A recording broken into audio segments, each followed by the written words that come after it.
Assalamualaikum warahmatullahi wabarakatuh. Bismillahirrahmanirrahim. Alhamdulillahi nahmaduhu wa nasta'inuhu wa nastaghfiruhu wa nastahdihi wa na'udzu billahi min shururi anfusina wa sayyiati a'malina. Asyhadu an la ilaha illallah wa anna Muhammadan 'abduhu wa rasuluh. Allahumma shalli wa sallim wa barik ala nabiyyina Muhammad wa ala alihi wa sahbihi ajma'in. Amma ba'd. Bapak dan Ibu yang dirahmati Allah, mari sama-sama kita bersyukur kepada Allah. Sehari ini Allah izinkan kita untuk berhimpun di majelis ilmu. Kita juga melaksanakan sholat jamaah. Semoga diterima Allah Subhanahu wa Ta'ala. Sesuatu yang baik sekali untuk kita semua yang hidup di abad 21. Kita punya waktu duduk sejenak di setiap harinya untuk menginspirasi, memikirkan visi hidup, tujuan hidup. Karena kalau tidak, maka hidup ini berputar cepatnya tak terkira. Dan ada dua kemungkinan berputar cepat itu. Yang pertama, pasti akan cepat panas, kan? Putaran cepat kan? Makanya cepat stres jadi. Logika, fisika aja. Kalau muter cepat, pasti cepat panas. Hidup mah cepat sekali. Setengah 5 berangkat, setengah 10 pulang, setengah 12 berangkat, tiba-tiba 40. Tiba-tiba ubanan. Anak-anak besar minta kawin. Dikawinin ada cucu. Mati, kelar. Cepat. Yang kedua, karena cepat, hampir-hampir kita tidak bisa melihat arah. Cepat kan bisa aja nggak melihat arah. Semestinya lurus, karena tiba-tiba cepat ikut arus, kita belok.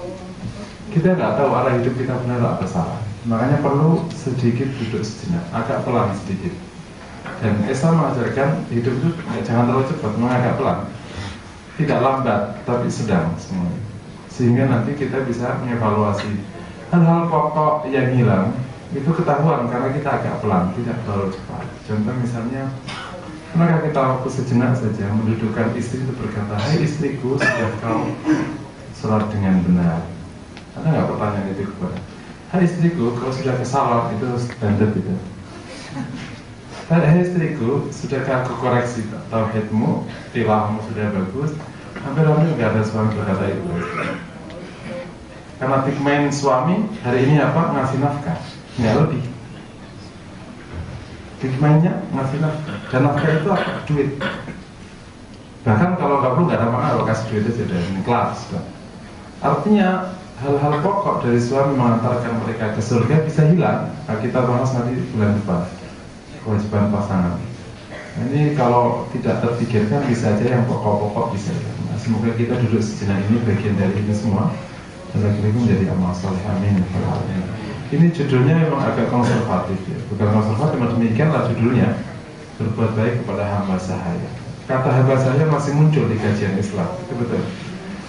Nah, sebelum kita bahas, mungkin kita dudukkan dulu supaya nanti tidak ada miss. Kenapa dalam Islam itu konsep hamba sahaya masih muncul?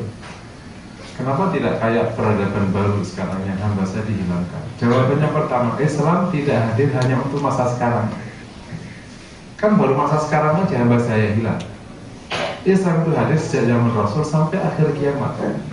Jadi kemungkinan lahirnya hamba saya itu besar. Waktu zaman Rasul ada, itu hamba saya telah menjadi fakta sejarah. Bukan Islam yang mengadakan. Islam hadir, hamba saya menjadi bagian peradaban waktu itu. Hilang kan baru abad ke-19, abad 20. Itu pun juga setelah yang menghilangkan itu telah memperbudak semua bangsa. Baru mereka menghilangkan. Sudah puas, dapat semuanya, sudah dihilangkan. Setelah menjajah 4-5 abad, baru kemudian dihilangkan. Jadi Islam hadir ke seluruh bangsa. Dan waktunya hampir 12 abad perbudakan itu masih ada di dunia. Dan Islam hadir menghadapi itu. Jadi ini fakta sejarah yang dihadapi Islam. Bukan Islam memunculkannya. Makanya akhirnya konsepnya hadir. Yang kedua, kenapa kok tidak langsung dihilangkan? Yang kedua adalah karena dalam hukum Islam itu ada dua karakter hukum. Ini menarik sekali, itu juga menjadi pelajaran bagi mungkin teman-teman yang ada di hukumnya. Islam itu punya dua karakter. Ada namanya bil makna dan ada ghair makna. Ini istilah yang berkembang di tiga. Ada hukum yang karakternya fokus utamanya substansinya. Ada yang fokus utamanya bukan substansinya tapi makna dan prosedurnya dijalankan, ghairul makna. Contoh dalam ubudiyah itu dua-duanya jalankan. Apa inti sholat? Zikir. Tapi bisa nggak kita langsung ke zikir tanpa prosedur? Nggak boleh. Misalnya kita nggak usah takbir. Takbirnya nggak usah gini deh, repot-repot amat.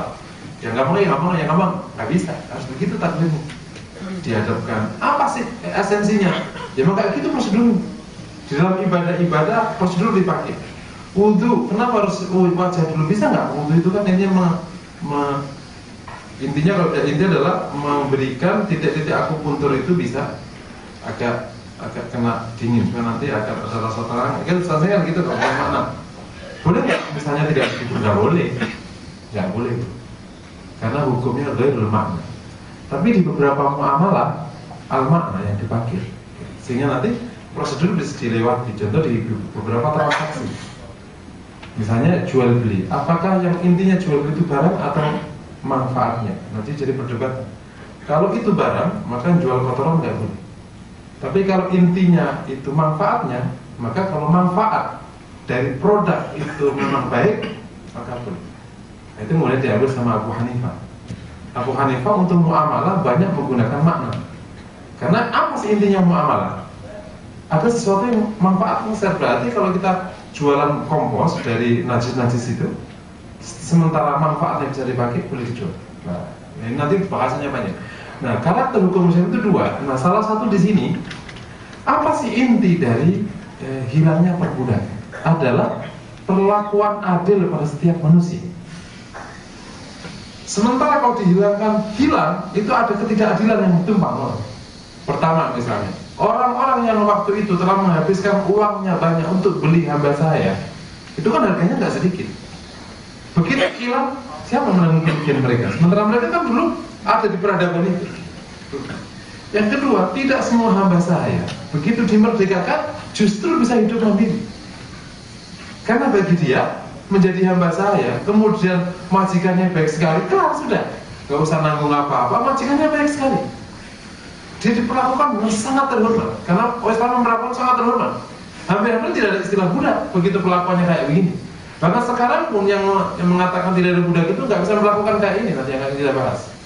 Ini kan perlakuan fair, perlakuan baik pada semua manusia. Nah, Islam akan mendorong ke arah situ. Pada saat yang sama juga mendorong hilangnya perbudakan, tapi menggunakan prosedur yang bertahap, sehingga nanti tidak shock di sana, nggak shock di sini. Maka semua pelanggaran menggunakan kafarah, memerdekakan hamba sahaya. Semua bentuk kesalahan memerdekakan hamba sahaya. Didorong secara pribadi orang memerdekakan hamba sahaya dan pahalanya besar sekali. Kemudian didorong untuk tidak memperbudak ketika dia akhirnya menang dalam perang, nggak memperbudak. Jadi Islam ketika perang tidak didorong untuk memperbudak. Kalau bisa dilepaskan semua. Nah, nanti ada beberapa prosedur dalam hukum perang yang dipakai Islam. Ketika memang sebaiknya orang itu dulu baru berbudak. Tapi kalau enggak, didorong untuk tidak berbudak, sehingga mempersempit jumlah perbudakan. Tapi yang sudah terjadi, ya ini kan produk mereka, bukan produknya kita. Yang bikin budak itu mereka. Ketika mereka perang menang, mereka akhirnya mengangkut bangsa lain jadi budaknya. Islam ketika menang didorong untuk tidak memperbudak. Jadi sedikit mungkin jadi. Kalau bisa dilepas, kemudian diganti pakai apa? Kalau bisa dia masuk Islam, panjangnya prosedurnya. Intinya menghentikan tambahan perbudakan yang sudah ada dikelola dengan sangat bijak, nggak merugikan sana, nggak merugikan sini. Jadi luar biasa tepatnya. Nah, kita bahas karena Islam tidak datang hanya di abad sekarang, karena memang suatu saat nanti akan ada. Pada saat yang sama untuk cabang iman ke-59 ini ternyata ada satu makna yang turun dari masalah perbudakan kepada masalah ketenagakerjaan. Jadi karena yang dihadirkan oleh Imam Baihaqi di sini ternyata hadis yang tidak khusus membahas masalah perbudakan. Kita ini ya dulu. Hadis Rasulullah SAW.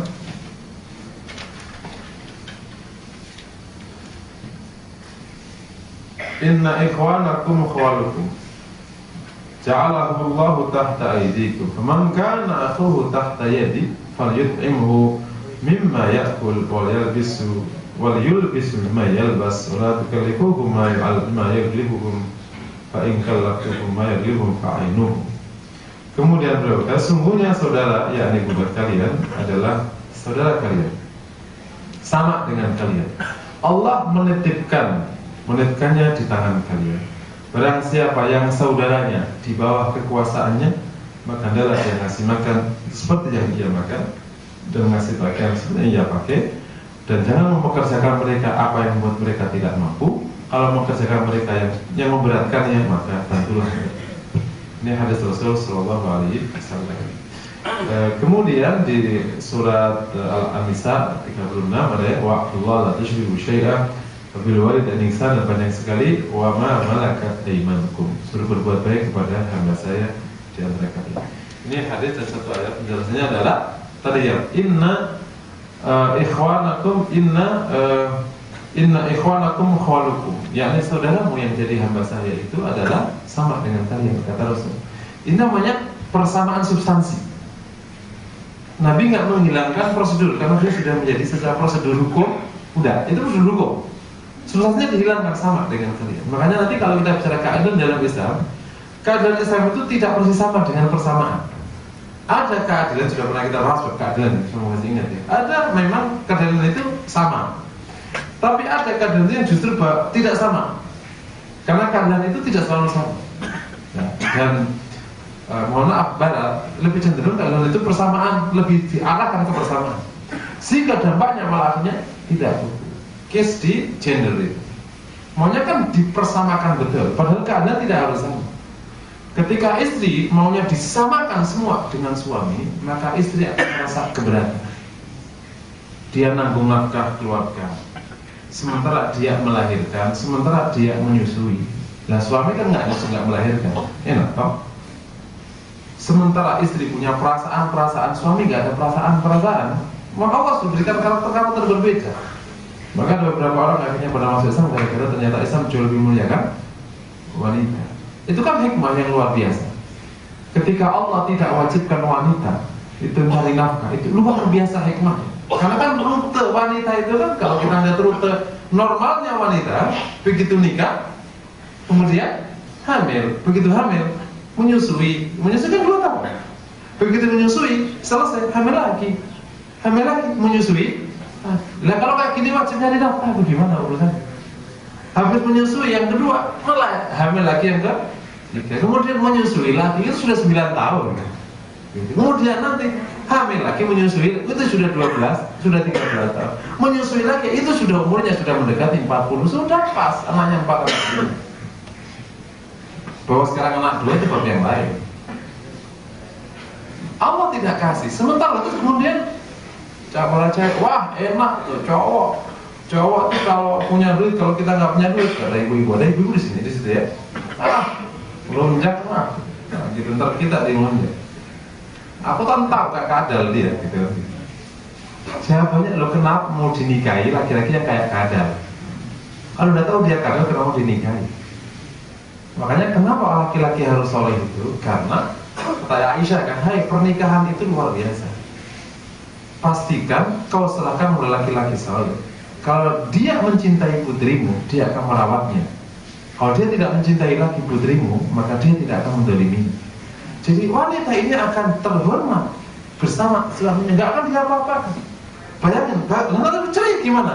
Islam sudah kasih hukum, nggak akan didolimi wanita meskipun nggak punya duit, meskipun nggak cari nafkah. Allah sudah kasih panduan-panduan. Begitu dia masih disayangi di pernikahan, lengkap semua fasilitas. Bahkan enak, nggak usah ngurus, karena kan nggak usah memiliki. Kalau misalnya ada ban bocor di tengah jalan, kalau memiliki berarti dia harus ban, betul ya? Karena dia tidak memiliki mobil itu, tinggal telepon suaminya, mas bannya bocor. Terus gimana? Ganti, kirim mobil baru sih. Yang perlu ban siapa? Ya suaminya. Makanya kalau wanita kalau pergi harus dimakromi, karena dia tidak ditempatkan oleh Islam terlalu mengambil peran berat. Biarkan dia normal, nyaman, tinggal beres. Dan memang wanita maunya tinggal beres. Tanya sama wanita, ada nggak wanita yang tidak mau beres? Maunya beres. Ban bocor tinggal telepon, mobil mogok tinggal minta diganti, rumah bocor tinggal pindah rumah sebelahnya. Nggak mau repot. Memang kayak gitu karakternya. Dimuliakan sama bahwa sekarang mau ambil berat-berat terserah, itu namanya urusan mau cari yang berat-berat. Kemudian ketika seandainya akhirnya suaminya misalnya tidak lagi merawatnya, kan ada anak nih. Nah, nanti anaknya ikut, aku kerepotan, nggak bisa. Anak nih mau dirawat siapapun yang nanggung bapaknya, betul ya? Nanti kalau anak-anak ini bersama ibunya, maka ibunya wajib digaji. Kalau menjadi istri namanya nafkah, kalau menjadi mantan istri ngerawat anak-anak suaminya, ya anaknya dia juga, menjadi namanya gaji. Berapa nilainya? Deal, kayak orang gaji biasa. Aku merawat anak-anakmu, sekarang gajinya sama sini. Kalau enggak, kau rawat sono, ini anakmu. Wanita ini bisa nikahin sama orang lain lagi. Kecuali waktu anak masih kecil, dibawa sama ibunya dan wajib dinafkahi sama bapaknya, dan ibunya ini wajib dikasih gaji juga. Jadi apa yang salah dengan wanita? Ada yang salah. Sepanjang hayat laki-laki wajib tuh kasih duit sama wanita. Menjadi istrinya namanya apa? Tidak jadi namanya gak? Kecuali akhirnya anak ditarik semuanya. Ada nggak bapak yang bisa merawat anak? Ada yang sanggup, karena anak-anak suka sama ibunya. Allah telah buat skenario kayak gitu, dia mulia. Itu makanya akhirnya beban nafkah tidak dibebankan. Tapi dia apakah nanti terhina? Tidak akan terhina. Dibangun sama hukum Islam demikian. Kalau dia diterima, lapor ke pengadilan. Suaminya nggak ngasih nafkah, suaminya nggak ngasih upah merawat anak-anak. Nah sekarang karena hukum itu nggak jalan, akhirnya wanita pada ngambil peran sendiri. Kan banyak laki-laki nggak punya peran sendiri. Akhirnya lihat anak nggak keurus. Kemudian waktu istri ini hamil akhirnya harus kerja, nyusui kerja, anak ini nggak kerawat. Akhirnya susunya nggak lengkap 2 tahun, hamilnya nggak terurus dengan sangat baik karena sementara dia kerja, sementara dia hamil, sementara suaminya marah, sementara suaminya selingkuh kesana kemari. Jadi ketika hukum salah satunya nggak jalan, akhirnya nggak. Islam itu mengajarkan keadilan. Ada saatnya persamaan, ada saatnya tidak bersamaan. Nah, di sini kata Rasul, saudaramu itu, yakni hamba saya itu adalah saudaramu. Dia sama dengan kalian. Di inti perlakuan sama, kata Rasul, jika ada saudaranya yang Allah kuasakan atas kalian. Jadi ada hamba Allah yang Allah kuasakan atas kalian, maka disuruh perlakuan sangat mulia. Simbolnya 3, kasih makan yang ia makan, pakaian yang ia pakai. Tidak boleh ngasih pekerjaan yang memberatkan. Kalau kasih pekerjaan yang memberatkan, maka harus jadi bantu. Nah, konteks yang sekarang karena hamba sahaya itu sudah tidak di tengah masyarakat, maka kita ambil makna dari capaian ke-59 ini ya, 58, yakni perlakuan terhormat dan sama terhadap orang-orang yang di bawah kuasa kita. Hari ini hamba saya nggak ada, tapi istilah ada seorang yang di bawah kendali kita ada. Di kantor, di birokrasi, ada orang di bawah kendali kita, pegawai, karyawan. Maka hendaklah dapat perlakuan yang sangat mulia. Simbolnya makannya sama, pakaiannya sama, tidak boleh memberatkan. Itu apa? Saudara banget kan? Ini kepada bapak yang ada di manajemen, pastikan ini menjadi inspirasi kepada kita, agar nanti orang melihat kantor yang dipimpin muslim itu begini. Tidak ada lagi rasis, tidak lagi perlakuan yang berbeda, tidak ada lagi feodalisme. Islam tidak mengenal itu.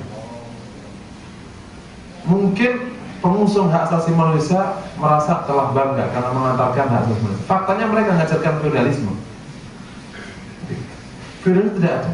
Ada satu fenomena menarik. Waktu zaman Abu Bakar radhiyallahu jadi khalifah, pernah saya ceritakan di sini ya. Pada waktu dia diangkat paginya, kemudian dia ke pasar. Kemudian waktu dia naik kuda, maka jatuh itu semacam apa itu sih, pecutnya itu. Maka kemudian Abu Bakar turun sendiri ke bawah, kemudian mengambilnya. Kata Umar, karena di sampingnya, ya Abu Bakar, karena nggak suruh saya aja mengambil. Kata Abu Bakar, tidak pantas orang mukmin yang masih bisa mengerjakan pekerjaan minta tolong kepada saudaranya. Selevel itu saja dia minta tolong. Feodalisme itu mengajarkan pimpinan itu bisanya nyuruh, dan Islam tidak. Islam tidak mengajarkan itu. Islam mengajarkan persamaan. Yang ada itu perannya yang berbeda.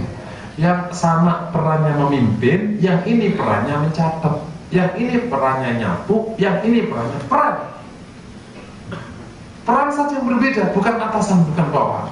Nah, ini nggak gampang, ngomongnya nggak gampang. Mindset sama ini adanya di mindset, bukan di konsep, bukan di mulut. Mindset, karena ini sikap menghargai hamba Allah. Kalau mau logikanya, Tuhannya saja menghargai hamba ini. Kenapa kok tidak Tuhannya malah menghinakan hamba ini? Tuhannya saja yang menciptakan hamba ini, Allah muliakan hamba-hamba ini. Dipanggil ya ayyuhalladzina amanu, dipanggil dengan kalimat yang mulia. Dan gak pernah menghinakan. Allah kan gak pernah menghinakan hambanya. Maka setiap hamba wajib memuliakan sesama hamba. Makanya salah satu yang dikatakan oleh para pemikir Islam, apa sih waktu, apa esensi datangnya Islam? Aku membebaskan manusia dari penghambaan manusia untuk bisa hanya menghamba kepada Allah. Kenapa rukuk sujud itu nggak boleh kepada selain Allah? Karena itu adalah simbol penghambaan. Rukuk sama sujud hanya pada Allah. Karena memang aslinya kepada sama hamba itu perlakuannya sama. Cuma nanti ketika kepada yang atas maka menghormat namanya, bukan menghamba. Kepada yang bawah namanya menyayangi. Lahir hadis kan, malam yarham shaghir lam yukir kabirna falaysa minna. Yang tidak menyayangi yang bawah, yang lebih kecil di antara kami, tidak menghormati yang besar di antara kami, tidak termasuk kami. Kita punya konsep penghormatan, penghargaan. Kata Rasul, akrimu makarimahum, muliakan orang mulia di antara mereka. Tapi yang mulia harus menyayangi ya. Jadi ini perlakuan yang demikian ini ada di Islam. Dan itu berjalan berabad-abad. Kita melihat para khalifah itu melakukan sahabatnya seperti saudaranya.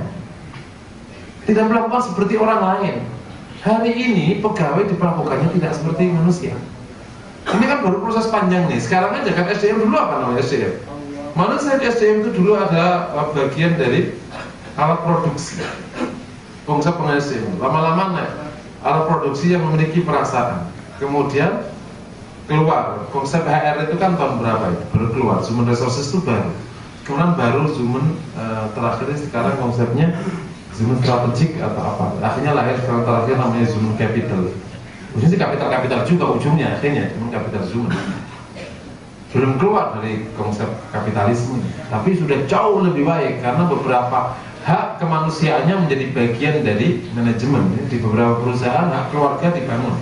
Hak keluarga itu dihitung. Ada satu perusahaan itu perusahaan hubungan keluarga karyawan bagian dari tanggung jawab perusahaan. Karena mereka menganalisis bahwa ketika karyawan hubungan baik sama keluarganya dampaknya ke kantor. Tapi ya lagi-lagi kapital lagi urusannya. Di sini kita nggak bicara kapital. Kita bicara bagaimana seorang muslim bisa memperlakukan saudaranya siapapun tentu yang ada di bawah kendalinya itu dengan sangat hormat. Simbolnya makanannya, pakaiannya sama loh bro. Kita nggak bisa mungkin menjalankan ini 59. Bisa nggak kira-kira fasilitasnya sama, ini sama, mau bro? Seandainya tidak bisa sama, minimal penghormatannya itu ada.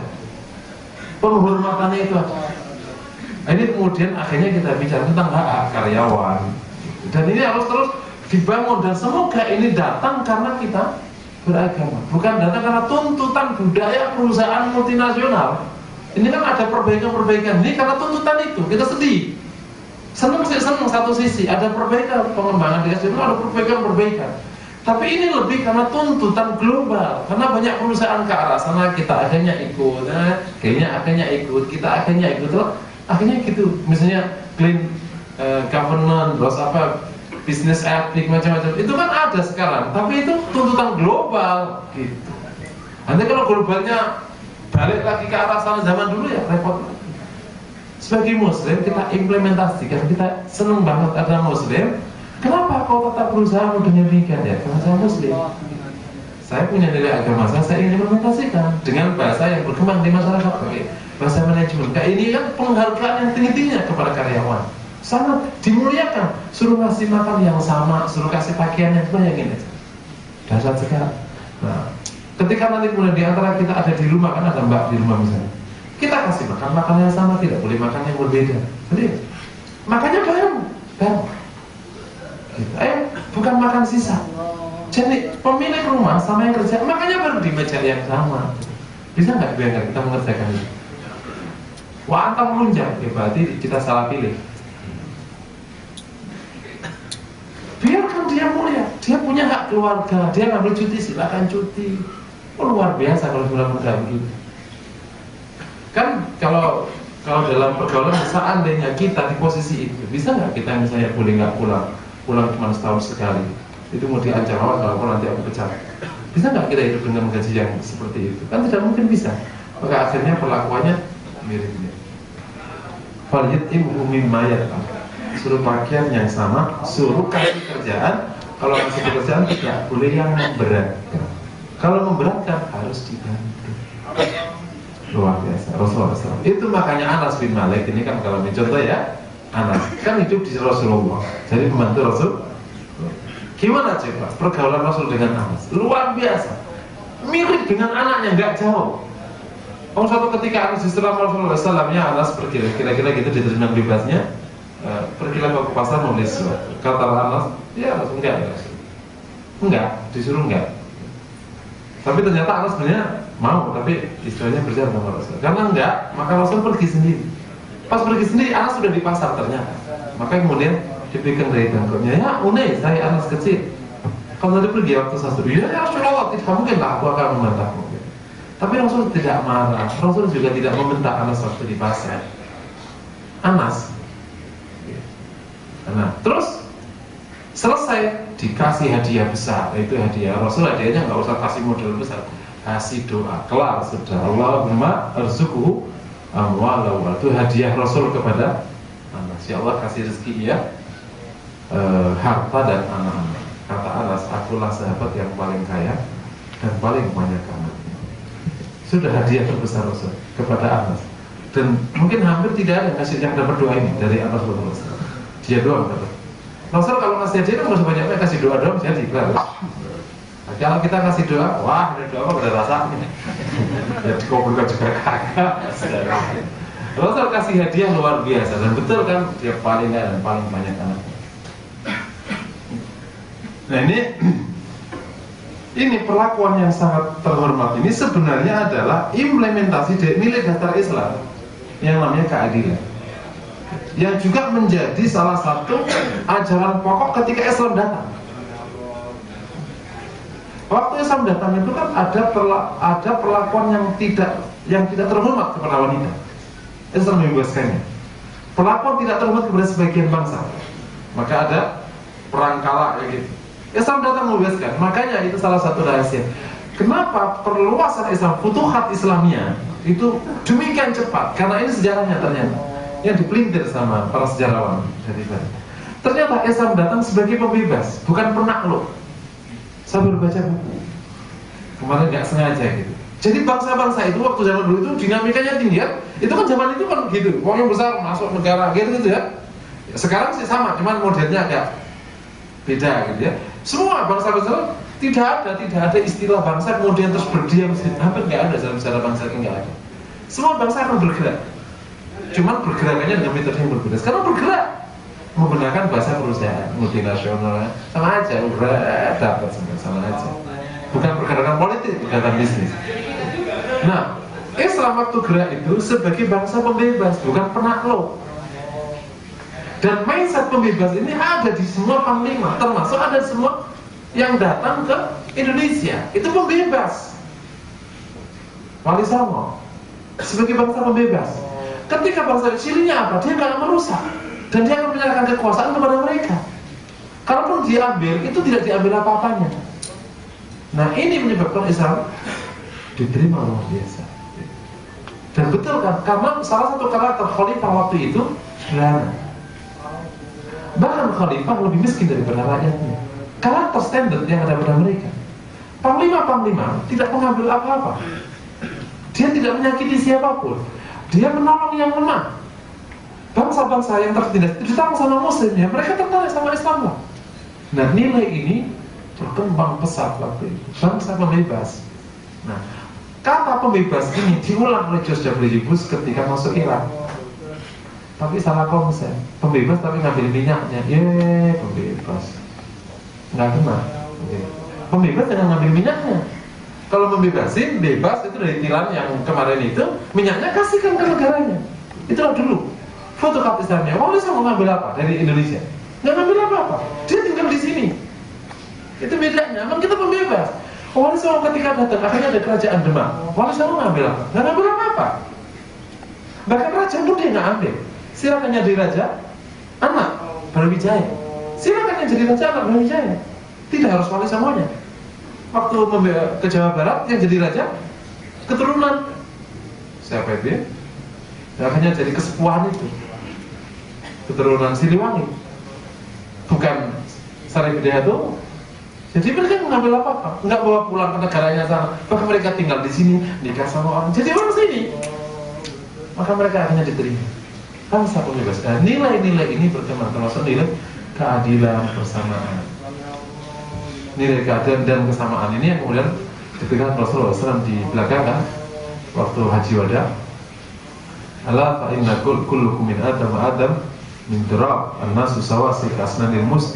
Kalian dari anak Adam dan Adam dari tanah, kalian manusia sebagaimana dia, kalian sama sebagaimana jari-jari sisir. Nah, mindset ini atau konsep ini ada pada perilaku mereka semua, dan itu dilihat oleh mereka. Khalifah-khalifah itu begitu, maka lahir baru ada proses yang agak beda itu. Ketika masuk kerajaan itulah kemudian akhirnya lahir kerajaan-kerajaan kemudian malah tumbang, bukan Islamnya. Makanya Imam Malik waktu Harun ar-Rasyid menjadi khalifah, Imam Malik itu tegas sekali memperkarakan itunya. Karena bagi Imam Malik nggak mengenal budaya itu, budaya feodal itu nggak dikenal di Islam.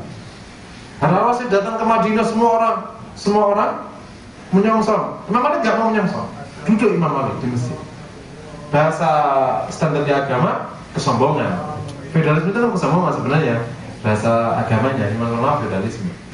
Kata Muslim, ya Imam Malik kenapa nggak kau sambut Harun ar-Rasyid? Kata Imam Malik, biarkan dia belajar kerendahan hati, biarkan dia belajar kerendahan hati. Feodalisme itu biasa, raja disambut. Bagi Imam Malik itu tidak lumrah, biarkan dia jadi manusia biasa aja. Nilai yang luar biasa. Ngomong gini kalau belum jabat sih gampang ngomongnya, pas jabat susah.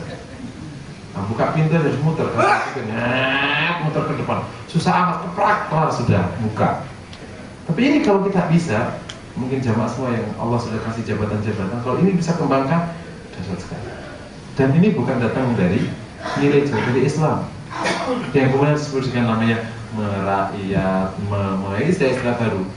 Intinya keadilan dan kesamaan, tidak memperlakukan hamba Allah dengan cara yang terhina, memuliakan hamba Allah Subhanahu wa ta'ala. Ini demikian. Kalau kok ngomong demikian ya, ini nilai yang luar biasa tingginya, semoga bisa terimplementasi. Dan kita implementasikan karena dorongannya Islam, bukan karena beliau sudah berkembang. Biarkan ini Islam naik, karena kita butuh penerjemah nilai ini ke lapangan. Karena nilai ini telah direbut jadi nilai baru, seakan-akan Islam nggak ada kontribusinya. Kita ingin ini, kita semua menerjemahkan nilai ini, karena kalau nggak diterjemahkan nggak jadi. Ada penerjemahnya. Penerjemahnya ada para pejabat, para pimpinan di perusahaan, di organisasi, di pemerintahan. Kenapa kok bisa begitu? Ya karena saya Muslim. Nah, itu menurut saya kata gitu.